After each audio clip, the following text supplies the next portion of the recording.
Hello everyone, welcome to channel. Let's start digestion of food. Process of digestion is accomplished by mechanical and chemical processes. Buccal cavity perform two major functions: mastication of food and facilitation of swallowing. Teeth and tongue, with the help of saliva, masticate and mix up food thoroughly.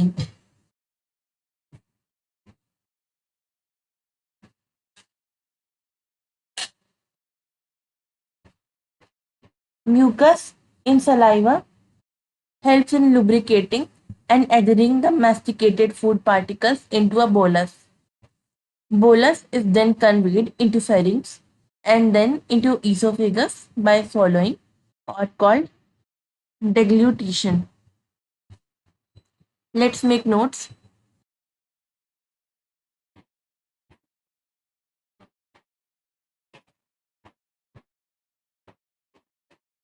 अब कह रहे हैं जो buccal cavity होती है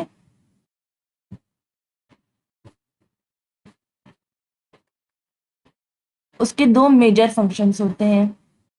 पहला है mastication of food,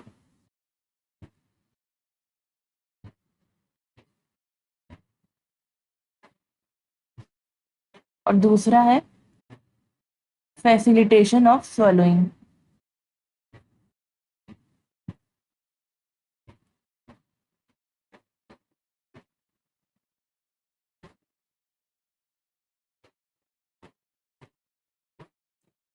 जो टीथ और टंग होते हैं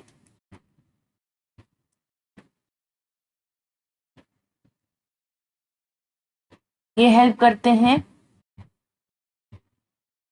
फूड को मिक्सअप करने के लिए with the help of saliva. Teeth, tongue, with the help of saliva, masticate and mix up food thoroughly.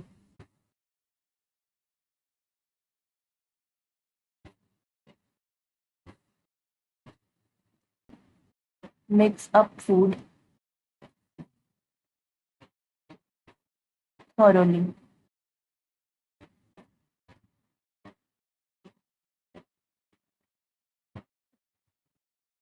फिर कह रहे हैं जो म्यूकस होता है सलाइवा में वो हेल्प करता है in lubricating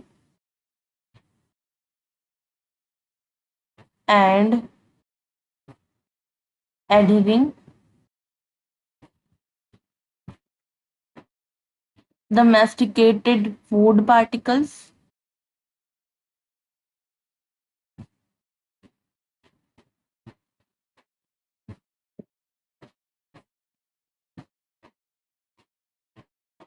into bolus। Bolus में कन्वर्ट हो जाता है। फिर ये जो बोलस है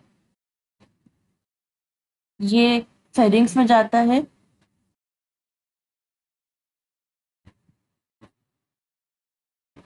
फिर वहां से जाता है ईसोफेगस में।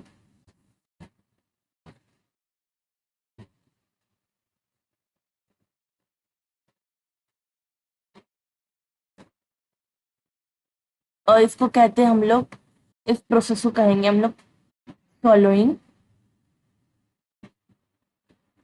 या फिर deglutition।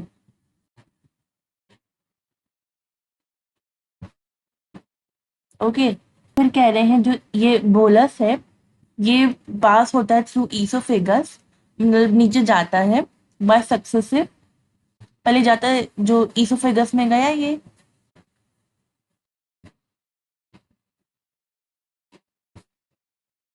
फिर ये सक्सेसिव जब ये नीचे जाएगा ईसोफेगस के तब ये बनाएगा सक्सेसिव वेव्स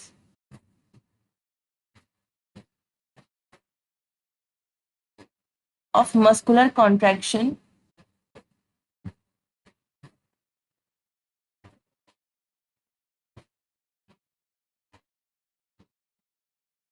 जिसको हम लोगों ने कहा है पेरिस्टलेसिस कैल्सिस। फिर gastro-oesophageal sphincter control the passage of food into the stomach. अब आगे आते हैं फिर कह रहे हैं गैस्ट्रो ईसोफेगन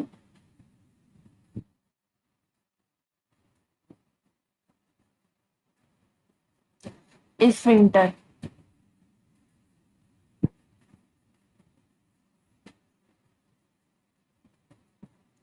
जो होता है ये कंट्रोल करता है फूड के पैसेज को स्टमक में।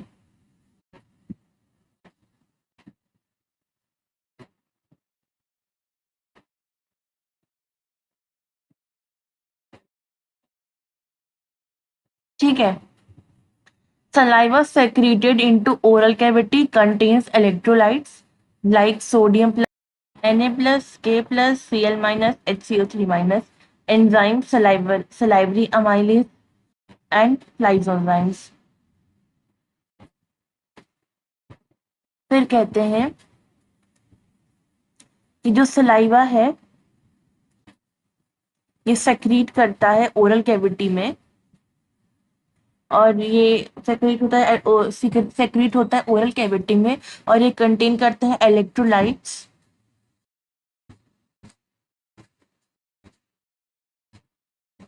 जैसे कि Na plus a plus Cl minus HCO3 minus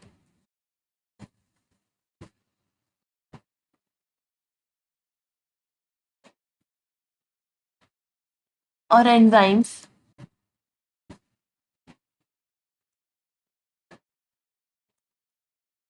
जैसे salivary amylase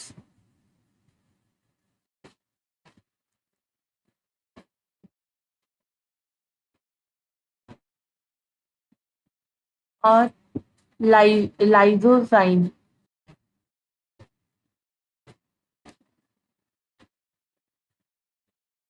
Chemical process of digestion is initiated into oral cavity by the hydrolytic action of the carbohydrate splitting enzyme, the salivary amylase।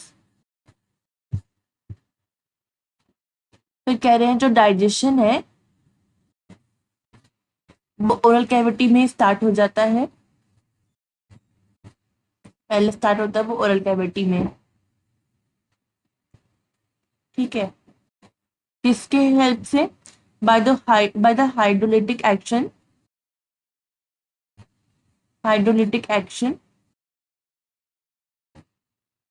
of the carbohydrates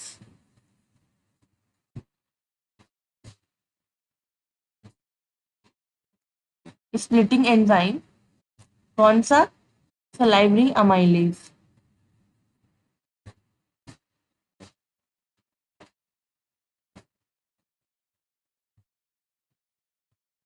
About 30% of starch is hydrolyzed here by this enzyme. Optimum pH 6.8 into disaccharide, that is maltose। Lysozyme present in saliva act as an antibacterial agent that prevent infections।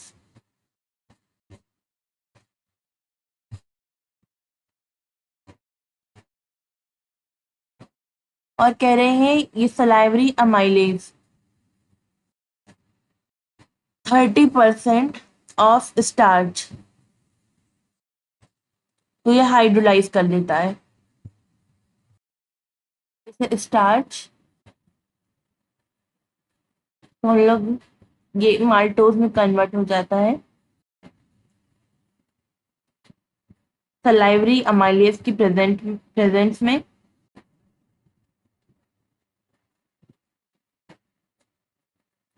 इसका pH होगा 6.8।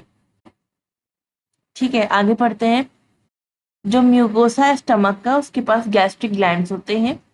Gastric glands 3 major type के sales इनके पास होते हैं। पहला mucus cell जो कि mucus secrete करेगा।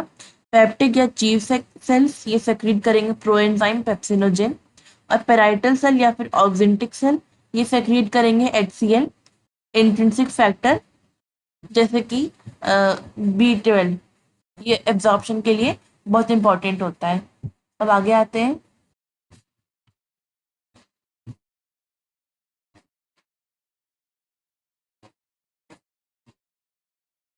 जो स्टमक का म्यूकस होता है, mucosa, mucosa of stomach,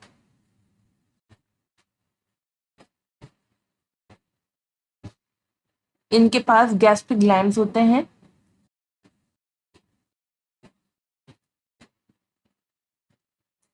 gastric glands के पास 3 टाइप के मेजर सेल्स होते हैं।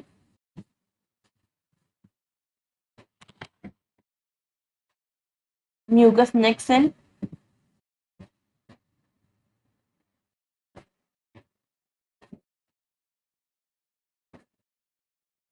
पेप्टिक और चीफ सेल,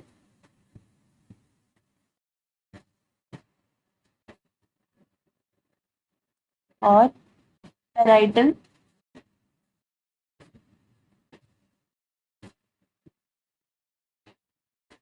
या फिर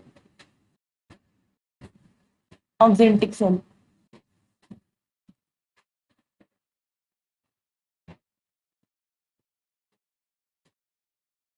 म्यूकस ये सेक्रीट करता है प्रोएंजाइम पेप्सिनोजेन,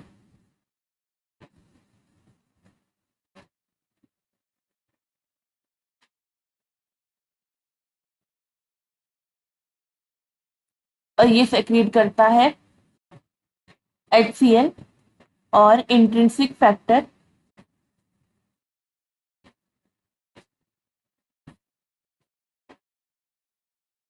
ये एब्जॉर्प्शन के लिए बहुत इंपॉर्टेंट होता है विटामिन B12 के।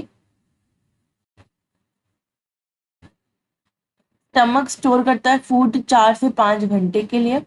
फूड thoroughly मिक्स होता है एसिडिक गैस्ट्रिक जूसेस से जो स्टमक में प्रेजेंट होते हैं, by churning movement of muscular ball, उसको हम लोग कहते हैं काइन। जो प्रो एंजाइम पेप्सिनोजेन होता है, जब ये HCl के साथ रिएक्ट करता है तो ये कन्वर्ट हो जाता है एक्टिव एंजाइम में, जिसको हम लोग कहते हैं पेप्सिन, जो प्रोटियोलिटिक एंजाइम है स्टमक का। जो पेप्सिन है वो कन्वर्ट करता है प्रोटीन्स को प्रोटियोसिस और पेप्टोन्स में, जो कि पेप्टाइड्स है। म्यूकस और बाइकार्बोनेट्स प्रेजेंट होते हैं गैस्ट्रिक जूस में, जो कि इंपॉर्टेंट रोल प्ले करते हैं लुब्रिकेशन में और प्रोटेक्ट करते हैं म्यूकोसल एपिथेलियम को फ्रॉम हाईली कंसंट्रेटेड HCl। जो HCl है वो एसिडिक pH प्रोवाइड करता है 1.8 का, जो कि ऑप्टिमल होता है पेप्सिन के लिए। रेनिन एक प्रोटियोलिटिक एंजाइम है जो कि गैस्ट्रिक जूस में बच्चों के गैस्ट्रिक जूस में पाया जाता है, जो कि हेल्प करता है मिल्क के प्रोटीन को डाइजेस्ट करने के लिए। जो स्मॉल अमाउंट ऑफ लाइपेजेस है वो सेक्रीट होता है बाय गैस्ट्रिक ग्लैंड्स। आगे आते हैं। जो स्टमक होता है इसके पास खाना होता है 4 से 5 घंटे के लिए, ये स्टोर करता है। फिर फूड दोहरी मिक्स होता है एसिडिक गैस्ट्रिक जूसेस के साथ,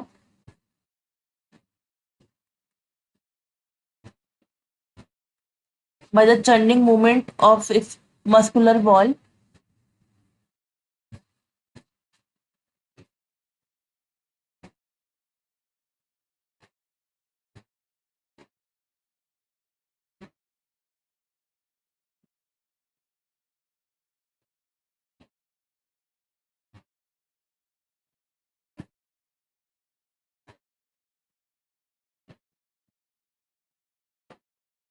जिसको हम लोगों ने कहा है काइन। हमारा प्रो एंजाइम पेप्सिनोजेन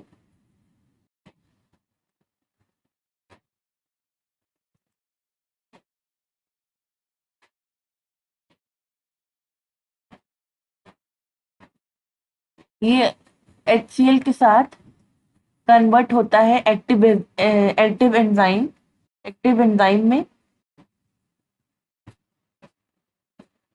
जिसको हम लोगों ने कहा है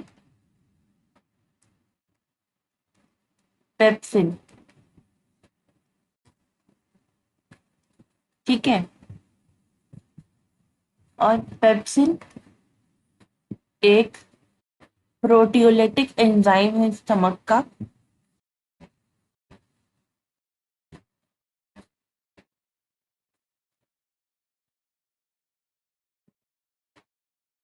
ठीक, फिर जो ये पेप्सिन है ये कन्वर्ट करता है प्रोटीन्स को इनटू प्रोटियोसिस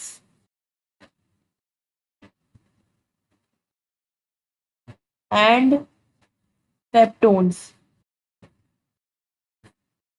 और ये दोनों हमारे पेप्टाइड्स हैं। आगे आते हैं, जो म्यूकस होता है और बाइकार्बोनेट्स होता है जो कि गैस्ट्रिक जूस में प्रेजेंट होते हैं,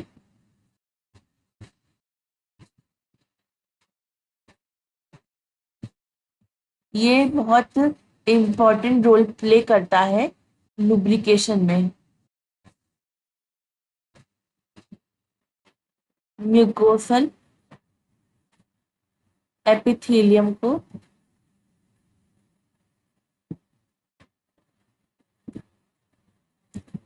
प्रोटेक्ट करता है फ्रॉम HCl। अभी जो HCl है ये एक एसिडिक पीएच प्रोवाइड करता है 1.8 का, जो कि ऑप्टिमल होता है फॉर पेप्सिन।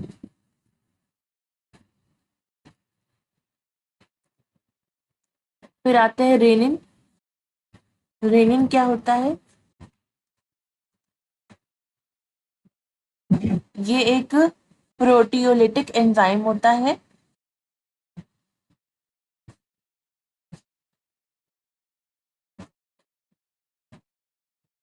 और ये इन्फेंट्स के गैस्ट्रिक जूस में पाया जाता है।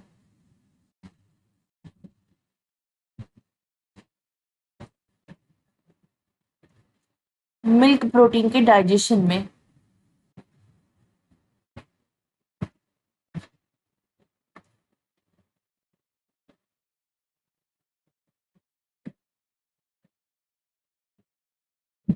ठीक है, फिर small amount of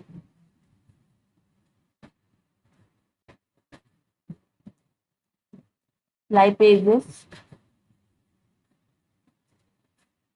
are also secreted by gastric glands.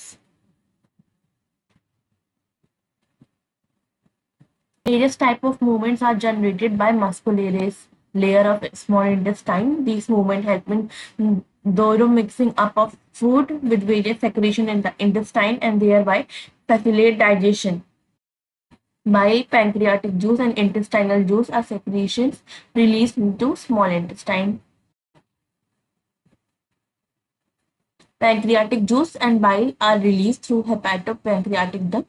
Pancreatic juice contain inactive enzymes, trypsinogen, chymotrypsinogen, procarboxypeptidase, amylases, lipases, nucleases.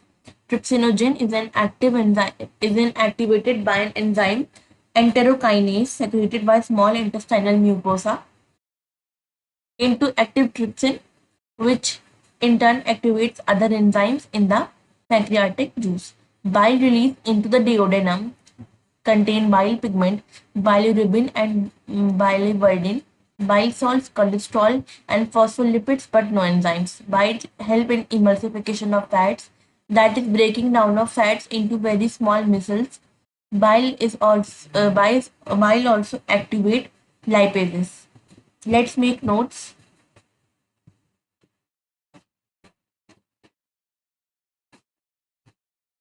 अब कह रहे हैं बाइल, पैंक्रियाटिक जूस,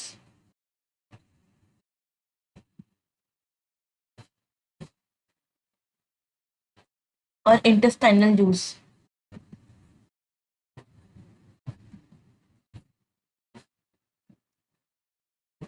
ये तीनों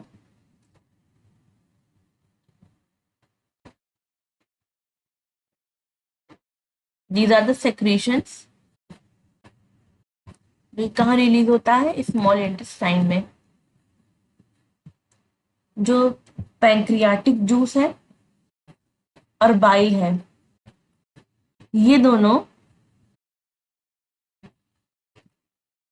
रिलीज होते हैं थ्रू हिपैटो पैंक्रियाटिक डक्ट,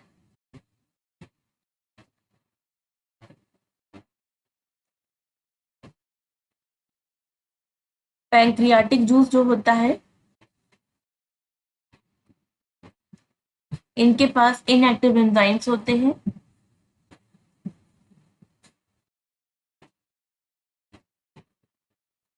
कौन कौन से?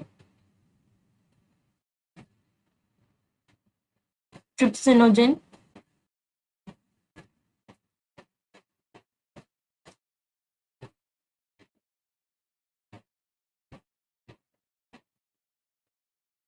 काइमोट्रिप्सिनोजेन,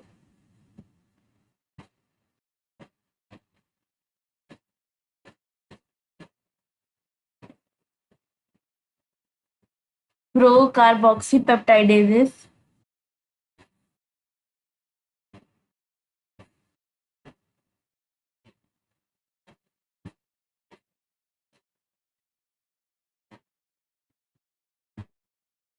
अमाइलेज,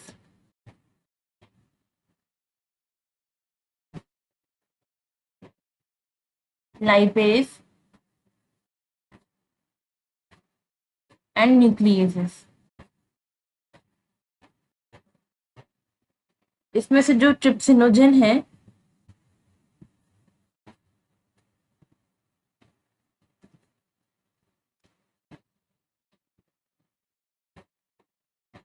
ये एक्टिवेटेड होता है बाय एंजाइम, एक्टिवेटेड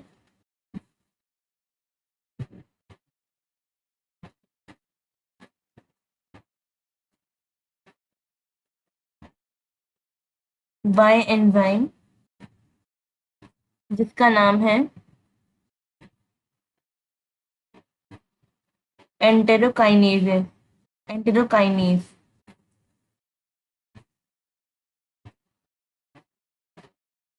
ये सिक्रीट होता है, secreted by intestinal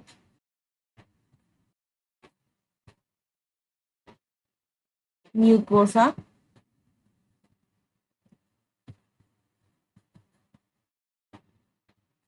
into active trypsin।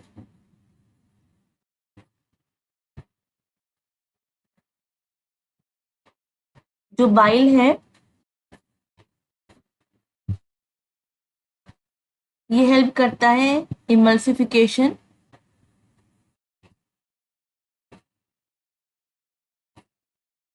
Of fat, that is breaking down of fat into minerals। और ये एक्टिवेट करता है लाइपेजेस को।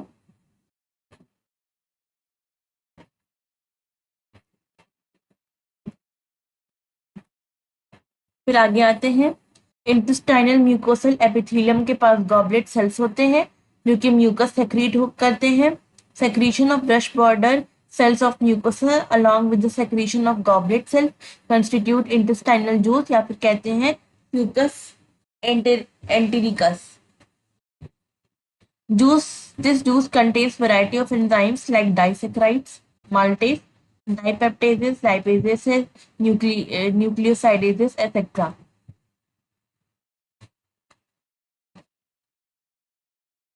तो कह रहे हैं जो इंटेस्टाइनल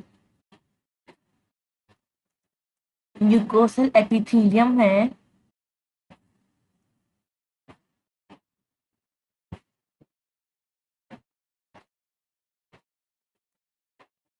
इनके पास गॉबलेट सेल्स होते हैं।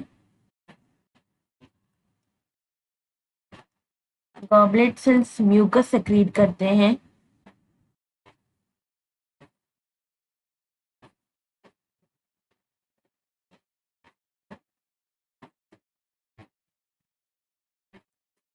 सेक्रीशन ऑफ ब्रश बॉर्डर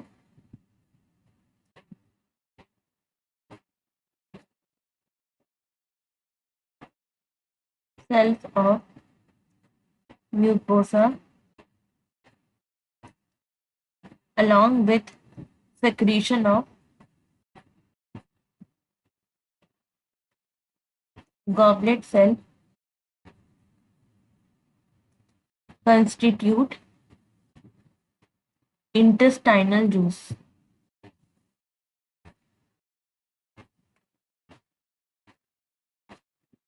अब इन इंटेस्टाइनल जूसेस में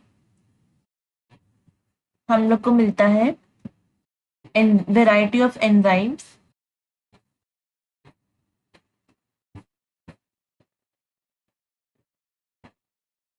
जैसे कि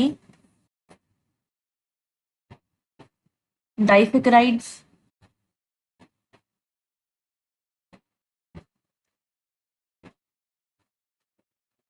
इसमें आ जाएगा हमारा माल्टेज, डाइपेप्टाइडेज,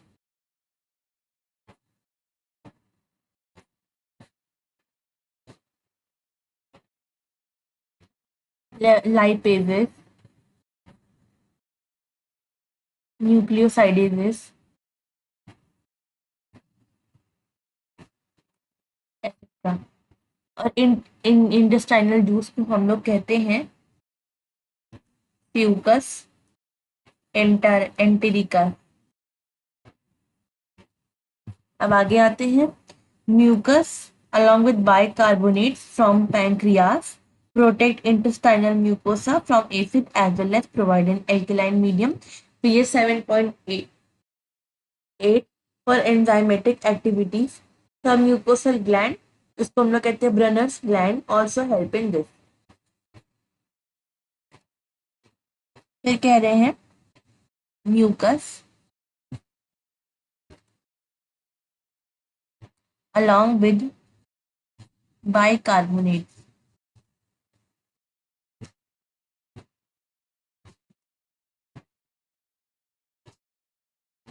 from pancreas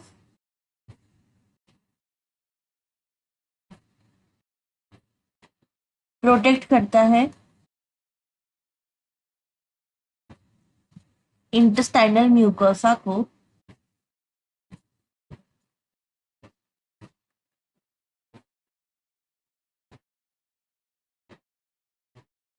इससे फ्रॉम एसिड और प्रोवाइड करता है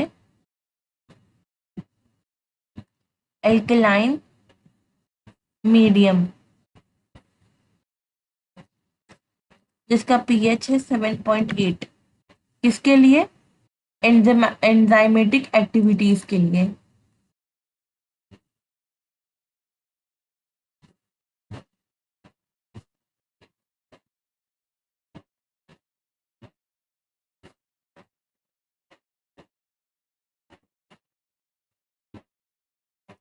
जो सब म्यूकोसल ग्लैंड है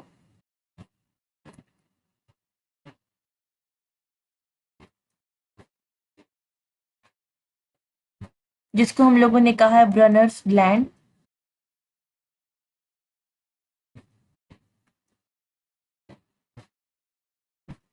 वो भी इसमें हेल्प करता है।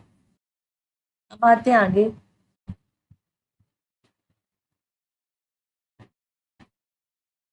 प्रोटीन्स, प्रोटियोजेस और पेप्टोन्स, इसको हम लोग कहते हैं पार्शियली हाइड्रोलाइज्ड प्रोटीन। Chyme में reaching the intestine are acted upon by the proteolytic enzymes of the pancreatic juice, या नीचे दिया है। Carbohydrates in the chyme are hydrolyzed by pancreatic amylase into disaccharides. Fats are broken by lipases with the help of bile into di or monoglycerides. Nuclease in the pancreatic juice acts upon nucleic acid to form nucleotides and nucleosides. The enzymes in the fucus entericus acts on the end product of the above reaction to form respective simple adsorable forms. The final step in digestion occur very close to the mucosal epithelial zone in the intestine. तो कुछ बहुत important नहीं दिया है, ये आप लोग को टेबल पूरी याद करनी होगी। प्रोटीन्स,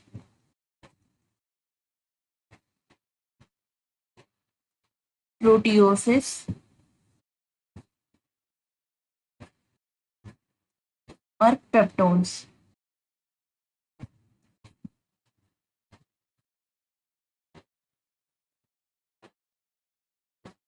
पेप्टोन्स को हम लोग partially hydrolysed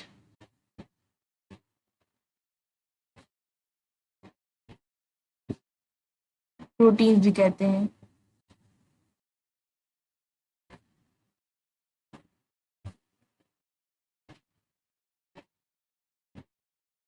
In the chyme, reaching the intestine, are acted upon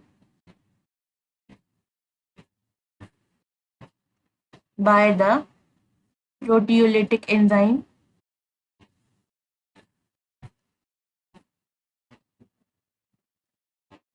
of pancreatic juice.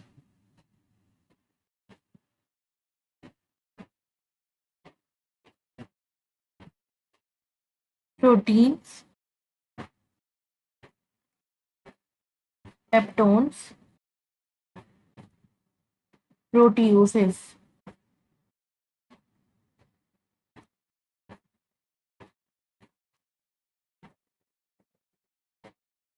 In the presence of trypsin या फिर काइमोट्रिप्सिन और कार्बोक्सी पेप्टाइडेज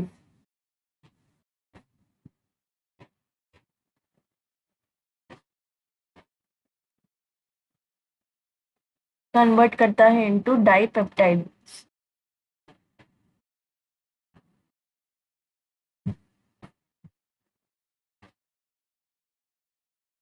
फिर carbohydrates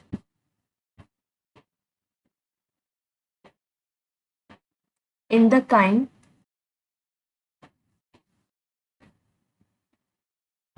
are hydrolyzed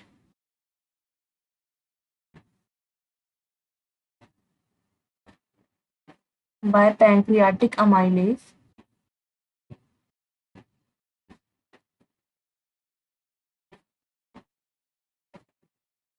into disaccharides.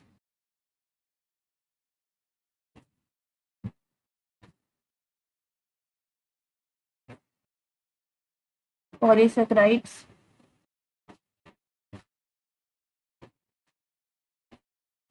Starch है, अमाइलेज के presence में कन्वर्ट हो रहा है into डाइसैकराइड्स।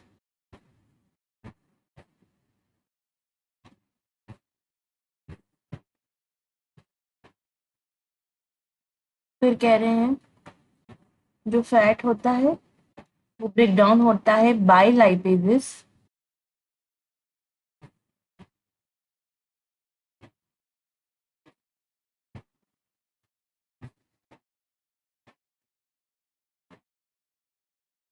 with the help of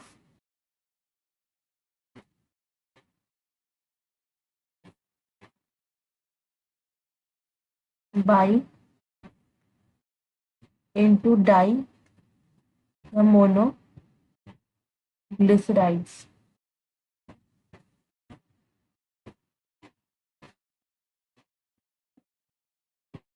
fat lipases के प्रेजेंस में कन्वर्ट हो रहा है इनटू डाइग्लिसराइड्स और monoglycerides.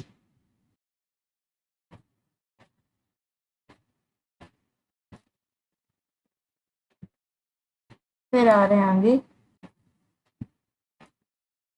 न्यूक्लियेजेस।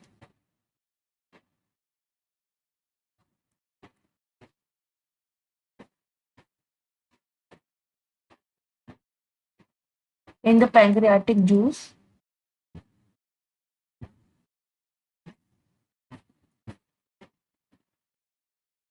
acts on nucleic acid to form nucleotides and nucleosides.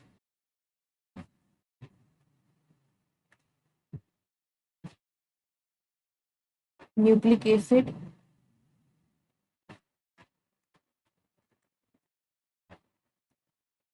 in the presence of nucleases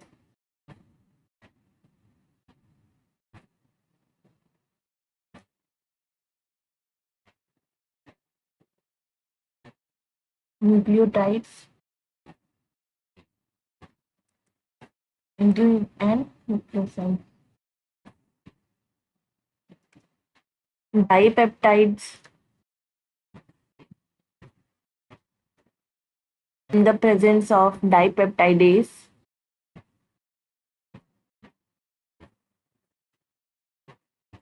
ये कन्वर्ट करता है into amino acids.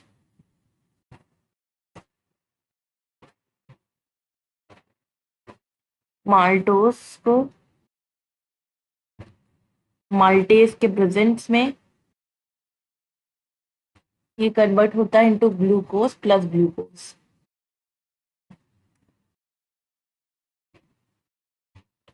Lactose in the presence of lactase converts into glucose plus galactose।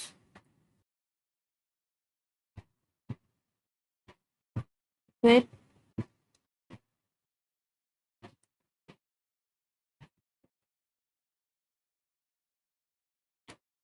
sucrose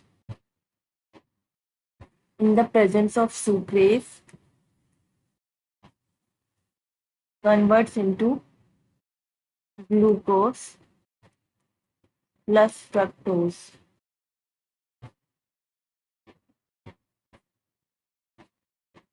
Nucleotides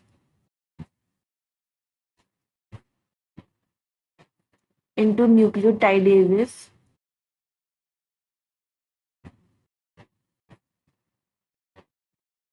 converting into nucleosides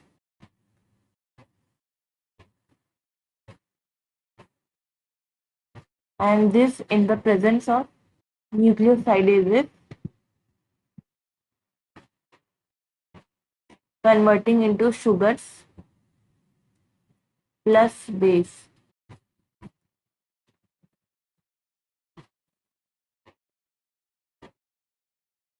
die या फिर monoglycerides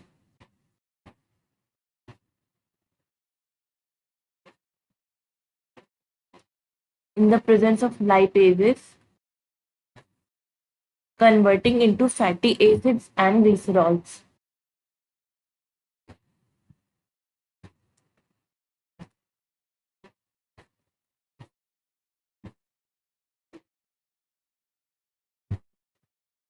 Breakdown of macromolecules mentioned above occur in duodenum region of small intestine। ये जितने भी reaction सारे हैं, जितने भी सारे ये सब रिएक्शंस लिखे हैं वो सब डिओडेनम में होंगे। Absorbed simple substances thus formed are absorbed in the jejunum and ileum region of small intestine। The undigested and unabsorbed substances are passed on to the large intestine। No significant digestive activity occur in the large intestine। The function of large intestine are absorption of some water, mineral and certain drugs, secretion of mucus which help in adhering the waste undigested particles together, lubricate it for an easy passage. The undigested, unabsorbed substance called fecus enter into cecum of the large intestine through ileocecal valve, which prevents the backflow of fecal matters. Ileocecal valve. It is present in large intestine and it prevents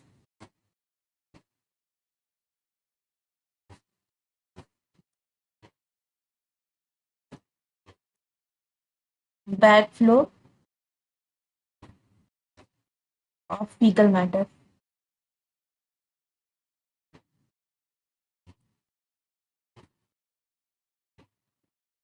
It is temporarily stored in rectum till defecation. The activity of gastrointestinal tract are under neural and hormonal control for proper coordination of different parts.